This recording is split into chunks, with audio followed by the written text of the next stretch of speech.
Renata Ossler had processed payroll for the Fairbrother estate for 6 years without once being invited above the first floor. Now she stood in a dying woman's bedroom on Lookout Mountain, and the richest woman in Tennessee had just told her, in front of 5 members of the family, that she could either marry Crew Fairbrother by the end of the month or clean out her desk by Friday. Renata was a single mother. Her daughter Delphine was 8. The job paid for their apartment in the valley, the school, the asthma inhalers. Everyone in that room knew it. That was the whole point of doing it in front of them. Odalise Fairbrother wanted witnesses to the moment a poor woman said thank you for her own leash. Odalise sat propped against silk pillows with an oxygen line under her nose and her attorney at her shoulder like a second shadow. 74, dying of a failing heart, and still the most dangerous person on the mountain. She had built Fairbrother Freight from 1 truck into 900, and she had buried 2 business partners, 1 husband, and every rival who ever underestimated her. Crew stood by the window with his hands in his pockets, 41, handsome in the practiced manner of a man photographed at charity galas, and he had not said one word in his own defense. His mother had just auctioned him to the payroll department, and he studied the city lights in the valley. The family waited. Chirelia, the cousin, had her phone half raised like she planned to film the poor woman crying. The attorney, Bartram Hollis, held marriage documents already drafted in a leather folder. Already drafted. That landed on Renata harder than the ultimatum. Because nobody plans a wedding to a payroll manager unless the wedding is not the point. Renata looked at the dying woman and asked the question that ended 3 careers, opened a police file, and changed who inherited $1.1 billion. Before I answer, Renata said, you should ask your son what happened to the woman, whose name I deleted from the payroll 2 years ago. The oxygen machine hissed.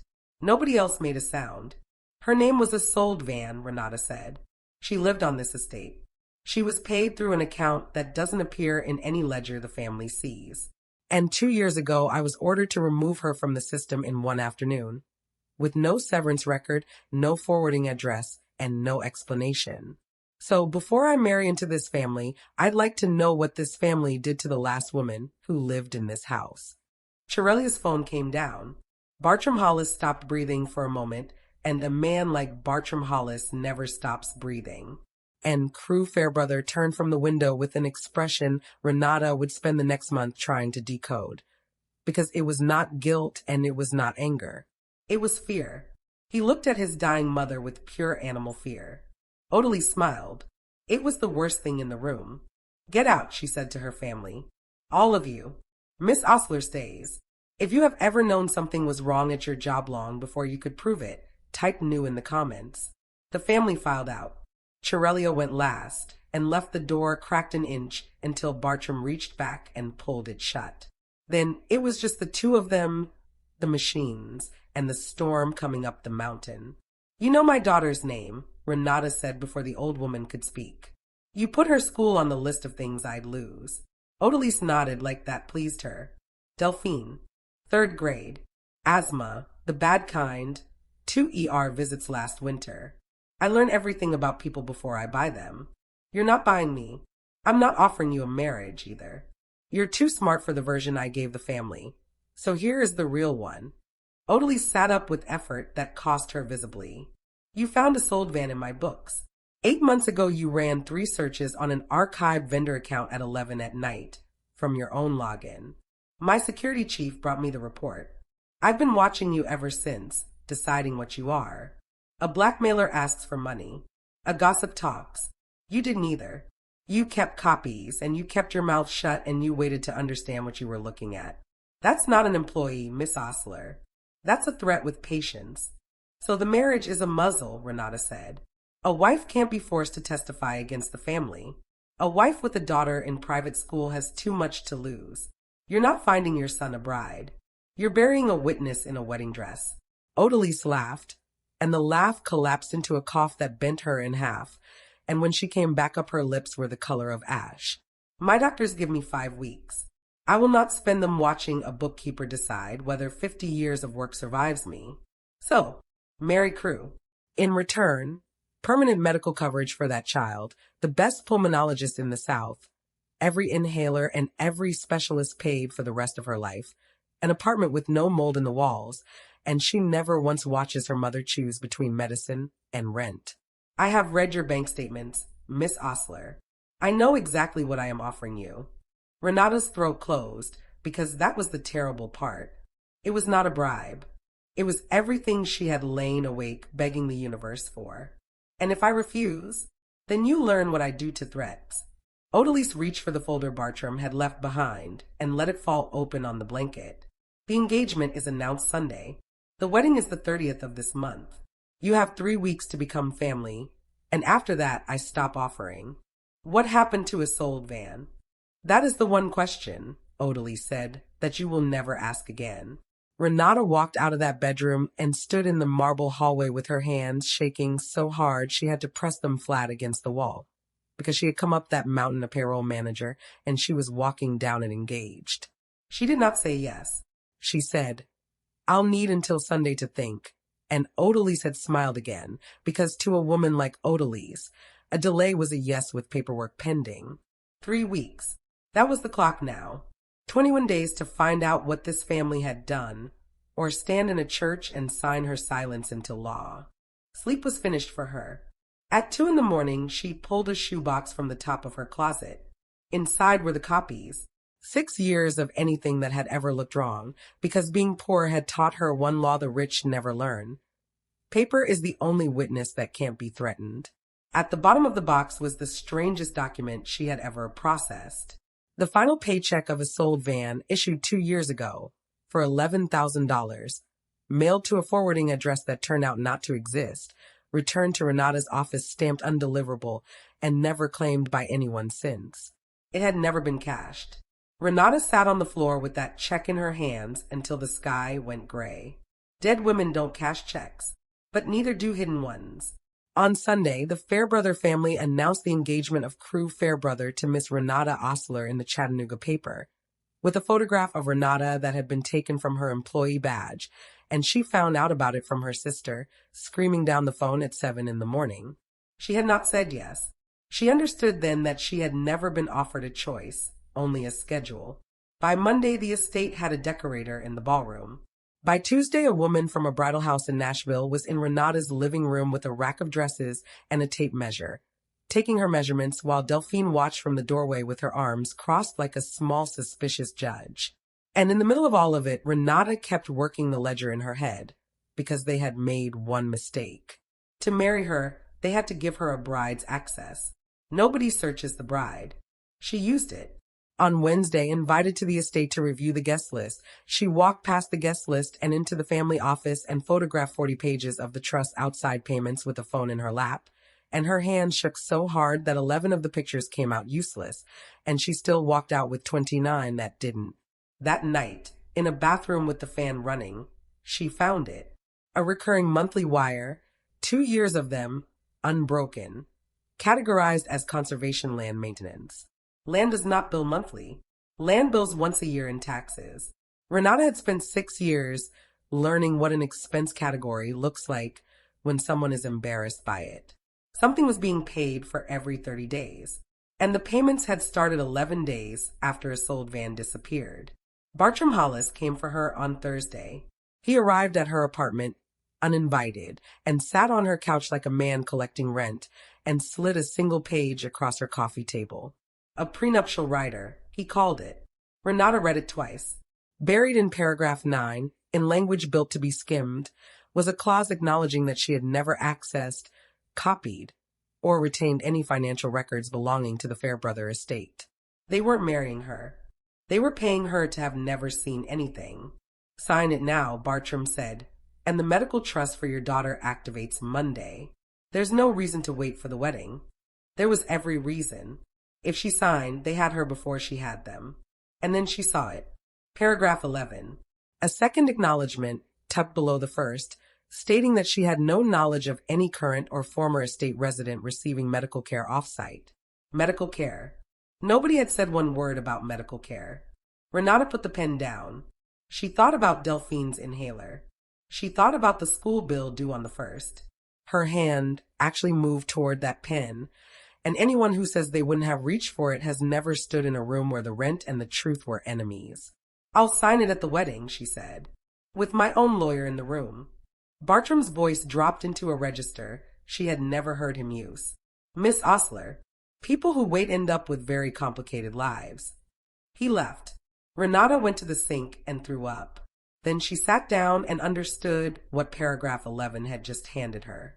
Isolde Van had not been paid off and put on a bus. Isolde Van was somewhere right now, receiving care this family was hiding, and Bartram had told her so himself, because rich men's lawyers always overlawyer the lie. 19 days to the wedding. Crew found her outside Delphine's school 16 days before the wedding. He was leaning against her car, no driver, a baseball cap pulled low like that could make a Fairbrother invisible in the valley. Up close he looked like a man who had not slept properly in years. Don't marry me, he said. No greeting. Take whatever they offer. Take your daughter. Get out of Tennessee. Your mother is planning our wedding. My mother is planning a funeral and inviting you to it. He looked back at the school doors, at the kids spilling out. You think you found something in the books. You think the story is money. The story was never money. Stop digging. The last person who learned what you're trying to learn was Isolde. Look how that ended. How did it end? Renata stepped toward him instead of away, and she watched that register in his eyes. You're the only person on that mountain who says her name like she was real. Is she alive? For 3 seconds she thought he would answer. His mouth opened. Then a silver SUV turned onto the school street, and Crew went white and walked away from her mid-breath, and the SUV rolled past them both without stopping. He was not being dramatic. He was being watched. His mother had eyes on her own son, which meant Crew Fairbrother was not the family's spoiled prince. He was its second prisoner, or its best actor, and Renata could not yet tell which, and neither, if you're honest, can you. Delphine was standing 10 feet behind her. She had come out of the school doors early. She had heard the whole thing. Mama, she said, who's Isolde? Renata's whole body went cold. Because there's a rule you learn as a poor mother, and the rule is that your child never carries your danger. And she had just broken it in a school parking lot. Delphine did not cry. She did something worse. She got very grown up and she said, are we going to lose the apartment again? Again. She remembered the last time. She had been 5. Renata knelt on the asphalt and lied to her daughter's face and told her everything was fine, and Delphine nodded and said, okay, and Renata drove home understanding that she had begun spending her child to pay for a stranger. That night, Renata went to the one person the Fairbrothers had forgotten to be afraid of, Guthrie Plunkett, the retired groundskeeper, 79, for decades of keeping the mountain's hedges square and its secrets buried. For 6 years, Renata had been the one person in that payroll office who fought to get the grounds crew their overtime, and old men remember who fought for them. He made her sit through coffee and 20 minutes of hedge philosophy before he said anything real. Then he set his cup down. Isolde Van didn't run off, Guthrie said. I drove her to the bus station in Monteagle at 4 in the morning, 2 years ago this spring, because Mr. Crew asked me to and paid me to forget it.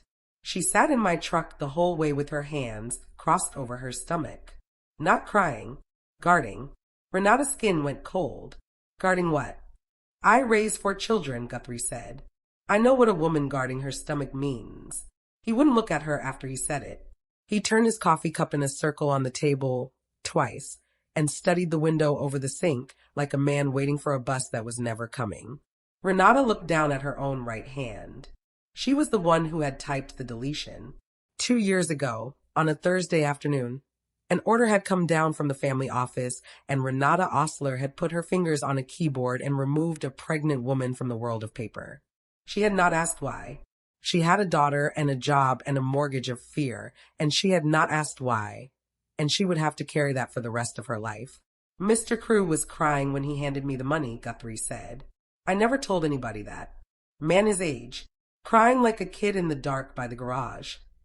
The person she was running from was not the one who bought her ticket, and it rewrote the whole ultimatum. Odalise wasn't hiding a scandal. She was hiding an heir. Somewhere out there was a child with Fairbrother blood, and that child's existence could split the inheritance the moment Odalise died. The marriage, the muzzle, the schedule, the wedding on the 30th. All of it was one dying woman racing to seal a tomb before anybody noticed there was a door in it. Subscribe now for stories about working people who refuse to stay bought, because what Renata did next cost her more than her job. Renata should have gone to the police that night. But she had a folder of payroll copies, an old man's story he would deny under oath, and an uncashed check against a family with a courthouse wing named after it. She knew exactly how that movie ends for the poor woman. She needed a sold alive on the record, which meant she needed inside the family. And there was exactly one Fairbrother who hated Crew more than she feared Odalise. The engagement gala was 11 days before the wedding, and Renata attended it as the bride. That is the part people forget when they hear this story. She had 11 minutes with Chirelia at the champagne table, and in those 11 minutes, she committed the act that nearly destroyed everything. She traded. She gave Chirelia a single photograph page from the family office, a wire schedule with the conservation landline highlighted, and she told her straight that she believed Crew had a child nobody knew about, and that a child would push Chirelia further from the estate than she already was, and that if Chirelia wanted to fight it, she would need to know what the family was paying for every 30 days. Chirelia's face did something ugly and delighted, and she gave it up, right there, holding her glass. Beersheba Springs. There's a private facility up there. The family office wires it money every single month, and we are all supposed to pretend it's land. She laughed. Land that bills monthly. Please. A private facility. Billed monthly. 2 years of months. Paragraph 11 rose up in Renata's memory in Bartram's overlawyered lettering. No knowledge of any current or former estate resident receiving medical care off-site. They hadn't erased a sold van. They were keeping her. Renata had her answer, and she had 11 minutes to enjoy it, because Chirelia Fairbrother Nash walked directly across that ballroom and handed the photograph page to Bartram Hollis. She was not an ally. She had never been an ally. She was a woman who had just been given proof that the bride was stealing documents, and she traded it upward for the price of her own reinstatement in the will, and she did it in front of the ice sculpture without breaking stride. The security men reached Renata at the champagne table. The taller one said, loud enough for every table nearby, "Ma'am, we've had a report of a theft. Come with us." Theft. The word moved through that ballroom faster than fire. By the time it reached the back tables, it had become jewelry. 300 people watched the bride get walked out past the champagne, past the photographers, past a silver-haired donor who said at full volume, "Isn't that the woman off the payroll?" Someone laughed. Someone filmed it. Crew stood at the edge of the crowd and did not move and could not move, and Renata understood both of those things at once and hated him for exactly 4 seconds. By midnight, the video had 40,000 views and a caption calling her a con artist who had targeted a dying widow. By 1 in the morning, the engagement was off, the job was terminated with it, the medical trust was gone, and her daughter's coverage, the coverage that came through that job, ended at the end of the month. By 2, her phone buzzed. Unknown number. 1 message. That was a mercy. The next one is a custody inquiry. Children belong with stable parents. BH. Renata sat in her car in the aquarium parking lot in a borrowed dress and understood what she had done. She had gambled her daughter's medicine on a woman she had never met. And she had lost. Every mother watching this has already picked a side. She drove to her sister's in Nashville at 4 in the morning and asked her to keep Delphine for a week. And her sister stood in the doorway in a bathrobe and said the worst true thing anybody said to Renata Ossler in the whole of this story. "You're doing this for a stranger, and Delphine's the one paying for it. You know that, right? You know that's what this is." Renata said yes. Her sister took the child anyway. That is what sisters do. But she said it first, and Renata carried it up the mountain with her, and she is carrying it still. The facility was not on any map by name. Renata found it by doing what she did best, following money. 2 hours in county records gave her a parcel owned by a trust, managed by a medical services company, whose registered agent worked in Bartram Hollis's office. The gate said Willow Crest Private Care. The brochure, when she finally got one, used the phrase long-term residential neurological care. Neurological. She could not get in. Her name was on a list at the front desk before she ever reached it. Bartram had made sure of that within hours of the gala. She tried 3 times and got nothing. On the third try, a nurse followed her out to the parking lot on a cigarette break, checked the windows behind her, and gave Renata exactly one thing. Not the story. One page, folded twice, pulled from her scrub pocket. I can't talk to you, the nurse said. I've got 2 kids, and no license if I do. But you'll know what that is. It was a care instruction sheet. Second floor, patient initials IV, and under the heading Family Directed Response Protocol, in plain administrative English, was a line telling every member of staff that if the patient asked about her infant, she was to be informed the infant did not survive. Signed, dated, 23 months ago, renewed every quarter since. Renata read that line in a parking lot with a cigarette burning down between a stranger's fingers, and she thought about a woman waking up on the second floor of a locked building, asking for her baby, and being told the same lie by a rotating cast of kind people, and having it land like the first time, every time for 2 years. There is no record in this story of Renata Ossler screaming, but she got in her car and she did not start it for 11 minutes. Then she drove down the mountain to find the only man alive who could confirm it.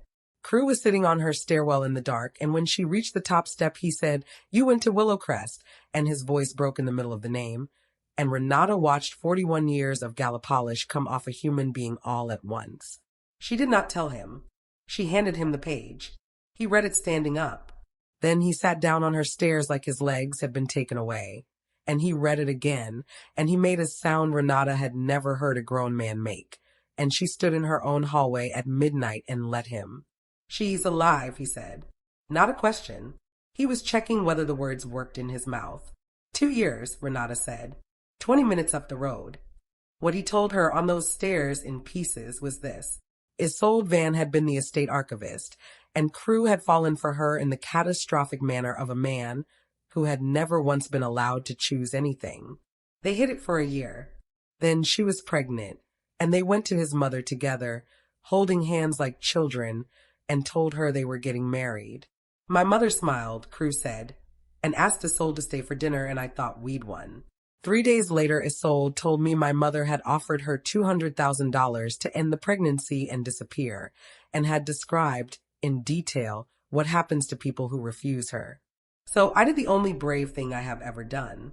I got money together, and Guthrie drove her to Monteagle, and she was supposed to call me from her cousins in Kentucky when she was safe.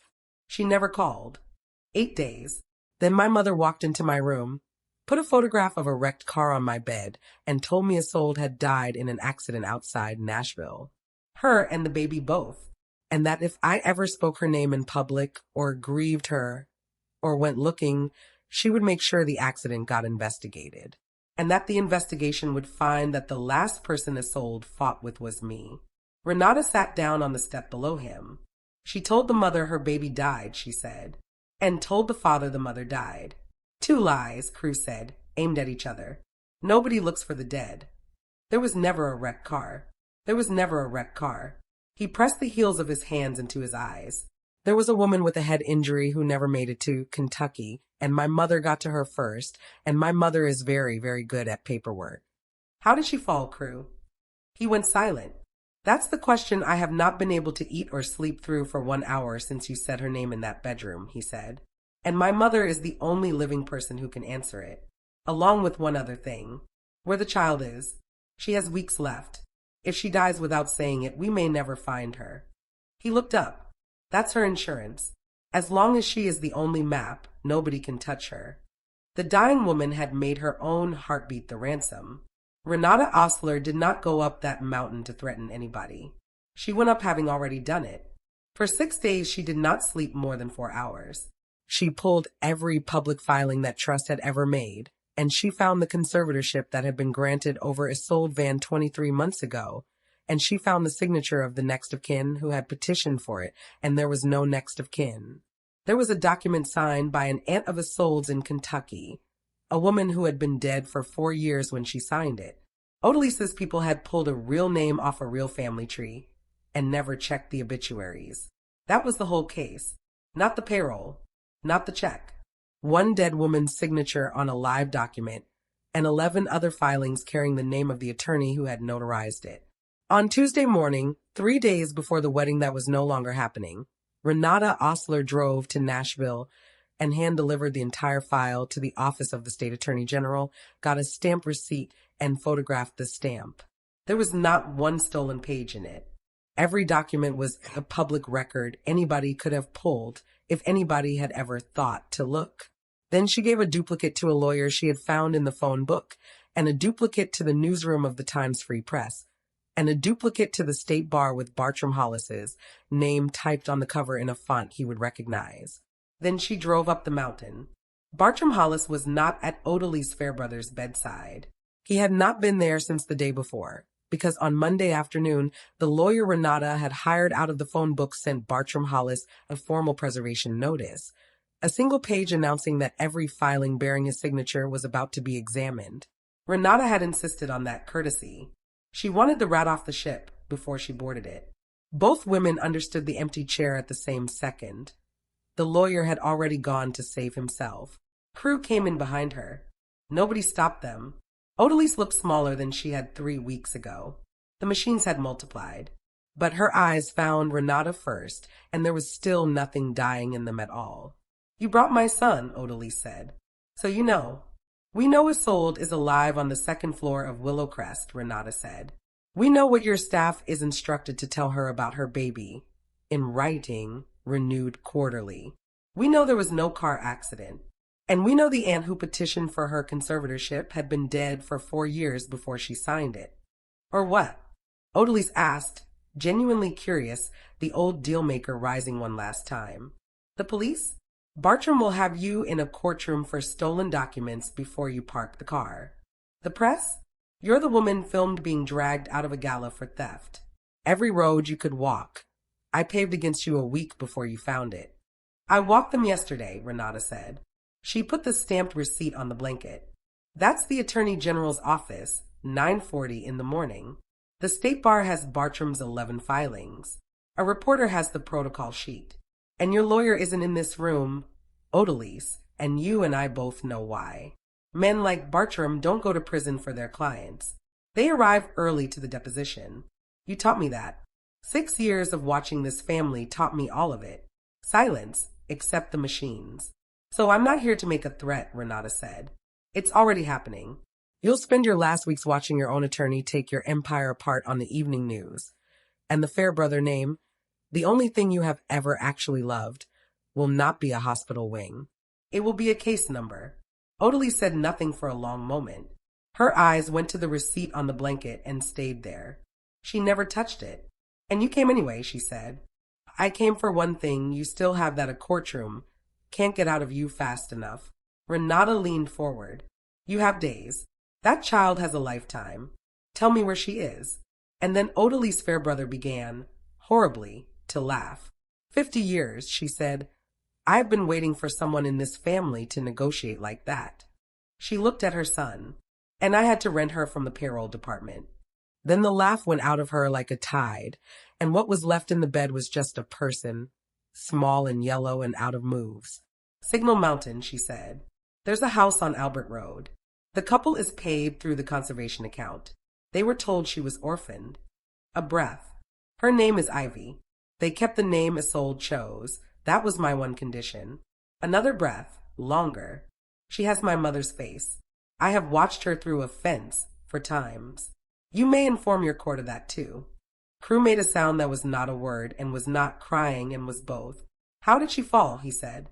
Odalise turned her head on the pillow and looked at her son, and for the first and only time in her life she gave him the truth without shaping it first. "She got off the bus in Monteagle," Odalise said, "because my men were already at the station, and she saw them, and she ran, and she went down a service stairwell in the dark." Her hands lay open on the blanket. "Nobody pushed her. Nobody had to. I only had to be standing where she could see me, and everything that happened to that girl happened because she was running from me. I told myself I was protecting the family from a scandal," she said, to the window, to the valley. "But I have had 5 weeks to be honest. Isolde was going to take you away from me, and I have never in my life allowed anyone to take what's mine. Not a truck, not a contract, not a son. It cost her 2 years and it cost you 2 years, and I would tell you it will not let me sleep. But I built my whole life out of things that do not let me sleep. It was not an apology. Women like Odalise do not apologize. It was a confession delivered like a quarterly report, and it would have to be enough because it was all there was. The legal machine took 11 days, and Odalise Fairbrother lived for 9 of them. The conservatorship was dissolved and rebuilt under an independent guardian. The instruction sheet at Willow Crest was revoked, and a specialist was flown in. Bartram Hollis resigned by letter, was asked by the district attorney's office not to travel far, and lost his license 8 months later, destroyed by nothing louder than paperwork. The administrator of Willow Crest and the medical director who had renewed that protocol every quarter lost theirs in the same investigation. 3 careers, ended by one question in a bedroom. Renata found that correct. Chirelia was written out of the estate entirely and has told the story her own way ever since. And the family trust was rebuilt under court supervision, and Ivy Van was legally recognized as Crew Fairbrother's daughter and protected beneficiary, so that the child Odalise had spent 2 years hiding behind a fence became the person around whom $1.1 billion would now be decided. That is what the payroll manager's question did. It moved the whole inheritance onto a 2-year-old in a yellow dress. Odalise never met Ivy. She asked on the 7th day.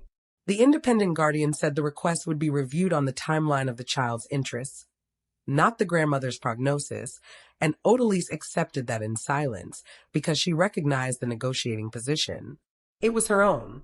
She had finally met someone with all the leverage, and it was a 2-year-old who did not know her name. She died on a Thursday at 4 a.m. with a night nurse holding her hand, because in the end the wealthiest woman in Tennessee was held by the hour by a stranger at the staff rate. And on a Saturday in the sunroom at Willow Crest, they brought Isolde Van, her daughter. Nobody had told her what the meeting was. The doctors would not risk it. So Isolde sat in a chair by the window in a cardigan somebody had bought her 26 months into a life she could not fully hold, and watched the room fill with people who were watching her, and she said, "Why is everyone looking at me?" The door opened. The foster mother came in first, and she was crying, and she was holding the hand of a 2-year-old in a yellow dress, and she had spent 2 years loving that child and had driven her here herself, and she let go of her hand at the doorway, which is the bravest thing anybody does in this entire story. Ivy stood there. She was shy of strangers. She stayed where she was. And Isolde Van looked at the child and did not understand, and Renata watched a woman's face go through 2 years in 4 seconds. And Isolde said the sentence that broke every person in that room. "Is this another lie?" Nobody answered her. Nobody could. Crew was on the floor, on his knees, 10 feet away, with his hand over his mouth. The child took 1 step into the room. She looked at the woman in the chair. And she did what 2-year-olds do, which is the only true thing left in the world. She pointed at Isolde's face, and then at her own, and she made a small confused sound, because they had the same crooked eyebrow, the left one, the one Isolde's mother had, the one Odalise Fairbrother had watched through a fence 4 times, and recognized every single time. Isolde reached out, and stopped. Her hand hung in the air, 6 inches short, because she had reached out before in that building for 2 years, and there had never been anybody there. So Ivy took the last step herself. She walked into her mother's hand, and Isolde Van said her daughter's name once, out loud, for the first time since a stairwell in Monteagle, and then she could not say anything else at all. They stayed like that for a long time. The doctors let them. Renata Ossler stood at the back of that room with her hands over her face, and then she went out into the hall, and she called her sister, and she asked to speak to Delphine. A month later, the interim board of Fairbrother Freight offered Renata the job of Chief Financial Compliance Officer. The salary was more than she had earned in the previous 6 years combined. She turned it down. Under the settlement, Delphine's medical coverage was permanent, funded from the estate, in the child's own name where nobody could ever hold it over her mother again. And Renata took nothing else from them. She opened a forensic accounting office in the valley instead, 2 rooms above a bakery, with her name on the glass. Her first client was a hotel housekeeper whose employer had been shaving hours off her paychecks for 3 years. Renata took the case for $1 and won. Because the Mountain had offered her the same deal twice, first as a marriage and then as a salary, and both times the deal was the same deal. Come inside and stop counting. Renata Ossler counts. That is who she is. That is what they should have been afraid of. Delphine is 9 now. On career day, she told her class that her mother catches people who steal from the people nobody protects. And a boy asked if that was like a superhero, and Delphine said no. It's better. It's a bookkeeper. And in a frame on the wall of that little office above the bakery, where every client sees it and nobody asks about it, there is a paycheck for $11,000 made out to Isolde Van, never cashed, never voided. Isolde told Renata to keep it. She said some paper is a witness, and you don't spend a witness. Now here is the question this whole story turns on. Renata could have taken the deal on day one. Her daughter's medicine, her daughter's school, her daughter's whole safe future, handed to her, and no one on earth would have blamed a single mother for choosing her own child. Instead, she gambled Delphine's coverage, Delphine's home, and very nearly Delphine's custody on a woman she had never met. Her own sister told her to her face that the child was the one paying for it. So tell me in the comments in one word, was Renata right, or was she reckless?